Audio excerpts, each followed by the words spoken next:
প্রিয় দর্শক, আমি বাপি চৌধুরী। তো আজ সোহেলদের বাড়ি গেছিলাম। এটা সোহেলদের শাক বাড়ি বাগান, আর দাদু এখানে চাষ করে।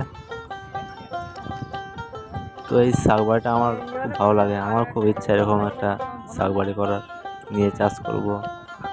এখানে গেলে আমার মনটা খুব ভালো লাগে। আর এখানে পরিবেশটা সুন্দর, চারিদিকে কলা গাছ লাগানো আছে, মাঝে নানা রকম শাকসবজি চাষ করে। খুবই আরামের জায়গাটা।